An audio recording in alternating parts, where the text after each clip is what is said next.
बिस्मिल्लाहिर्रहमानिर्रहीम। सैयदना अबू हुरैरा रज़ियल्लाहु ताला अन्हु बयान करते हैं कि सैयदना अबू ज़र रज़ियल्लाहु ताला अन्हु ने कहा, ए अल्लाह के रसूल, साहबे माल लोग तो सारा अजर ले गए हैं। वो इस तरह के हैं कि वो नमाज़ पढ़ते हैं, हम भी नमाज़ पढ़ते हैं, और वो रोज़े रखते हैं, हम भी रोज़ा रखते हैं, लेकिन इनके पास ज़ायद माल है जिनका वो सदका करते हैं, और हमारे पास इतना माल नहीं है कि हम भी सदका कर सकें।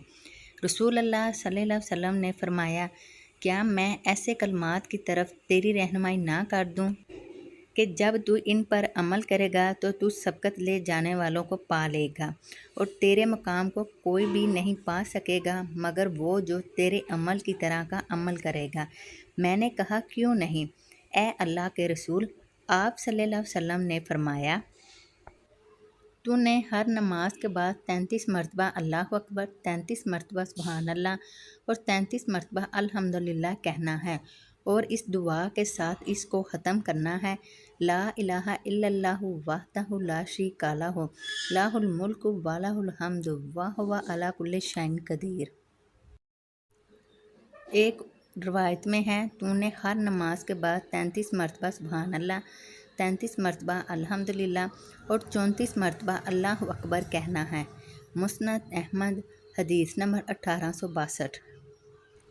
सैयदना ज़ैद बिन साबित रज़ियल्लाहु ताला अन्हु कहते हैं, हमें हुक्म तो ये दिया गया कि हर नमाज के बाद हम 33 मरतबा सुबहान अल्लाह, 33 मरतबा अल्हम्दुलिल्लाह, 34 मरतबा अल्लाह अकबर कहें।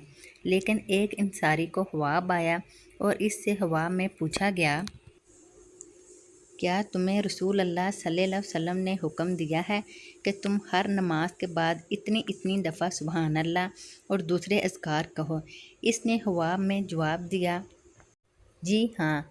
तो ख्वाब में आने वाले ने कहा, तुम 25-25 मरतबा कर लो और 25 मरतबा ला इलाहा इल्लल्लाह का इजाफ़ा कर लो। जब सुबह हुई तो वो नबी करीम सल्लल्लाहु अलैहि वसल्लम के पास आया और आप सल्लल्लाहु अलैहि वसल्लम को इस ख्वाब की खबर दी। रसूल अल्लाह सल्लल्लाहु अलैहि वसल्लम ने फरमाया, ऐसे ही कर लो। मुस्नद अहमद, हदीस नंबर 1863। सैयदना अब्दुल्ला बिन अमर बिन आस रज़ियल्लाहु ताला अन्हु बयान करते हैं कि रसूल अल्लाह सल्लल्लाहु अलैहि वसल्लम ने फरमाया, दो हसलतें हैं जो इन पर मुहाफ़ज़त करेगा वो इसे जन्नत में दाखिल कर देंगी। वो दो आसान तो है लेकिन अमल करने वाले थोड़े हैं। लोगों ने कहा, ए अल्लाह के रसूल, वो दो हैं कौन सी? आप सल्लल्लाहु अलैहि वसल्लम ने फरमाया, हर फ़र्ज़ नमाज के बाद 10-10 मरतबा अल्हम्दुलिल्लाह, अल्लाह अकबर और सुबहान अल्लाह कहना। फिर जब तू अपने बिस्तर पर आए तो 100 मरतबा सुबहान अल्लाह, अल्लाह अकबर और अल्हम्दुलिल्लाह कहे। ये ज़बान पर तो कुल 250 कलमात होंगे, लेकिन तराजू में 2500 होंगे। अब ज़रा ये तो बताओ कि तुम में से कौन है जो एक दिन रात में 2500 बुराइयां करता हो? सहाबा ने कहा, तो फिर अमल करने वाले कम कैसे होंगे? आप सल्लल्लाहु अलैहि वसल्लम ने फरमाया, शैतान नमाज में ही तुम्हारे पास आ जाता है और ज़रूरियातें याद करवाना शुरू कर देता है। बस वो सलाम के बाद फ़ौरन खड़ा हो जाता है और ये कलमात कह नहीं पाता।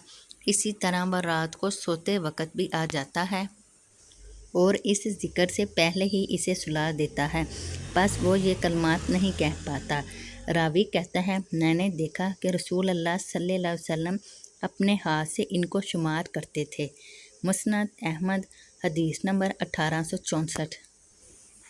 हज़रत जाबिर बिन अब्दुल्ला रज़ियल्लाहु ताला अन्हुमा से रवायत है, उन्होंने फरमाया, रसूल अल्लाह सल्लल्लाहु अलैहि वसल्लम जाराना मकाम पर माले गनीमत और सोना तकसीम कर रहे थे जो हज़रत बिलाल रज़ियल्लाहु ताला अन्हु की झोली में था। एक आदमी ने कहा, ए मोहम्मद सल्लल्लाहु अलैहि वसल्लम, इंसाफ़ कीजिए। आपने इंसाफ़ नहीं किया। आप सल्लल्लाहु अलैहि वसल्लम ने फरमाया, अफसोस है तुझ पर, अगर मैं इंसाफ़ नहीं करूँगा तो फिर मेरे बाद और कौन इंसाफ़ करेगा? हज़रत उमर रज़ियल्लाहु ताला अन्हु ने अर्ज़ किया, ए अल्लाह के रसूल, इजाज़त दीजिए कि मैं इस मुनाफ़िक की गर्दन उड़ा दूँ। اللہ کے رسول صلی اللہ علیہ وسلم نے فرمایا یہ شخص بھی اپنے ان ساتھیوں میں شامل ہے جو قرآن پڑھیں گے لیکن وہ ان کے گلے سے آگے نہیں گزرے گا، وہ دین سے اس طرح نکل جائیں گے جس طرح تیر نشانہ بننے والے جانور میں سے پار ہو جاتا ہے۔ سنن ابن ماجہ، حدیث نمبر 172۔